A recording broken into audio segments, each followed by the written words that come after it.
So Takenoko is essentially a board game where players work for the Japanese emperor, cultivating plots of land, irrigating them with irrigation channels, and growing different species of bamboo, whilst keeping his panda happy. So, did you get all that?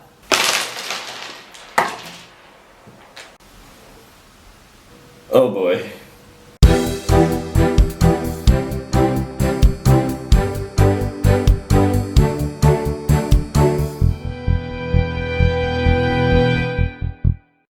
Takenoko means bamboo sprout. In Takenoko, players adopt the role of Japanese court members as they vie to complete hidden objectives in order to gain the favour of the emperor.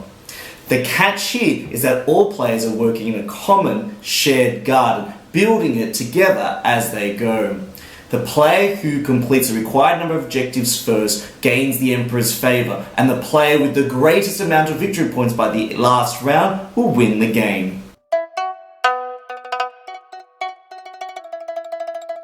There are some important key elements that I'll now go through to help you understand how to play the game. Garden plots in the game of Takenoko are represented by these hexagonal shaped tiles. There are 3 different coloured hexagonal plots that appear in the base game. Alright. What are you looking at? The colour of the tile depicts the species of bamboo that will grow there once irrigated. Plots are irrigated if they are directly adjacent to the main pond tile, adjacent to an irrigation channel, or have a built-in irrigation watershed improvement. Tiles that are further away from the main pond tile are usually irrigated by water channels represented by these blue wooden rods that draw their source from the starting pond tile. Irrigation channels can be purchased on a player's turn and be stored on a player's board.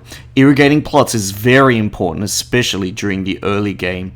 Green is the most commonly found plot tile, followed by yellow, then pink. Bamboo shoots are represented in 3 different colours and grow to a maximum height of 4 sections. Bamboo will only grow on fully irrigated plot tiles. Only a single bamboo shoot can grow per tile. The gardener is responsible for the growth of these shoots, and fulfilling his objectives is optimal during the mid to end game. The gardener, when he moves, can only move in a straight line. Adding a fertilizer improvement adds 2 sections of bamboo to a tile instead of 1, thus doubling its growth rate. Panda has a voracious appetite as he moves only in a straight line and consumes 1 coloured bamboo shoot wherever he lands. The panda's primary role is to consume bamboo. Eaten bamboo is stored in the panda's belly on a player's action board. Fulfilling the panda objectives is highly effective during the mid to late game. The panda can't eat bamboo from a tile containing the panda enclosure symbol. Throughout a game of Takenoko, players will essentially be taking turns. On a player's turn, players roll the weather die and resolve its effects. They then perform 2 out of the 5 actions on their player board using the action chips. It's important to note that the effect of the weather die may influence or change these actions in some way. On a player's turn, players may draw 3 plot cards and choose one to build.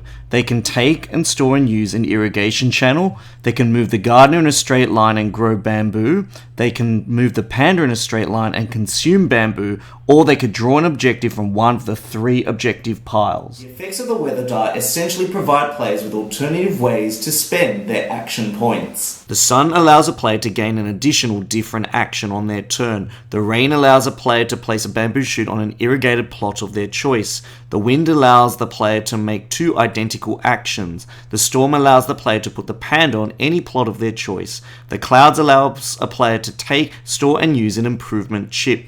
The question mark allows a player to choose one of the other climate actions on the weather die. There are an array of strengths when it comes to showing some love for the board game Takenoko. First of all, there is immense satisfaction in the eating and growing aspect of Takenoko. It's a visual feast for the eyes as well as pandas alike.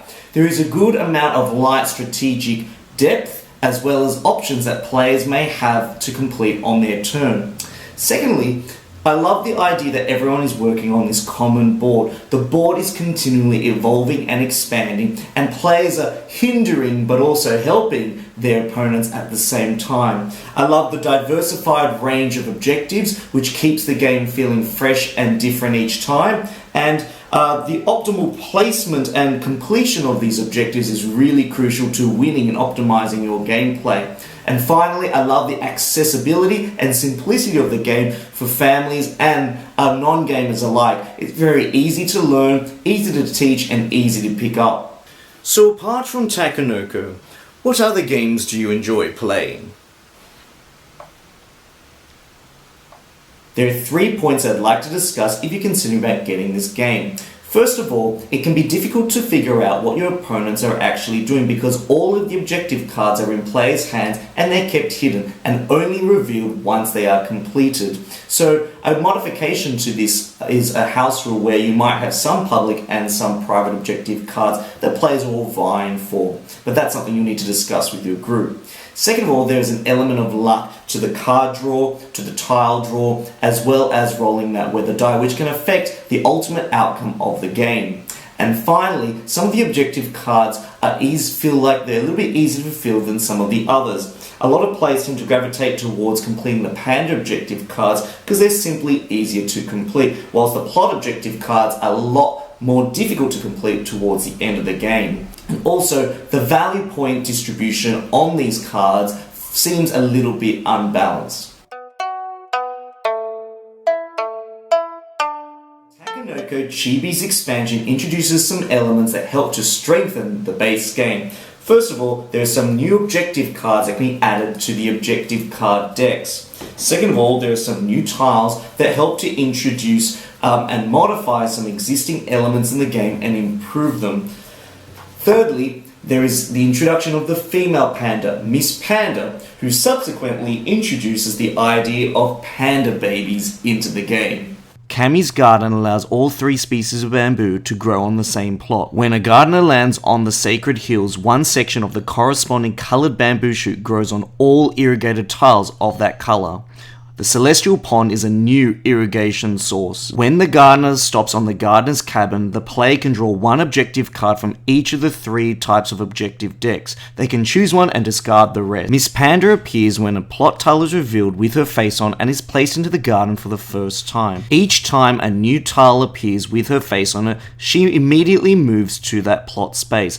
Otherwise, she moves just like the male panda in a straight line.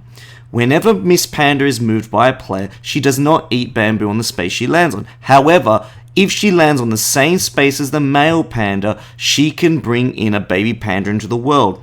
The player, in order to claim the baby panda, needs to return a corresponding bamboo color shoot of the same color as the tile in exchange for a baby panda bonus token, which earns that player a special immediate bonus and 2 victory points at the end of the game.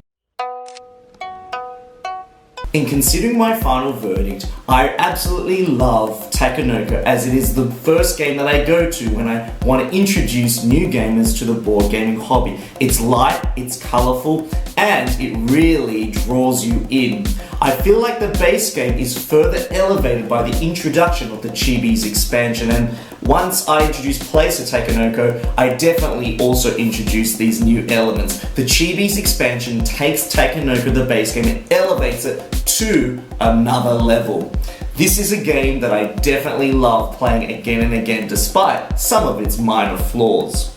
If you really like my videos, please like, subscribe and share, and I want to say a huge thank you to the subscribers and people who continually support my videos. I really love bringing you really great board game content. Thank you for joining me again, and I'll see you soon. This is Danny signing out. See you next time.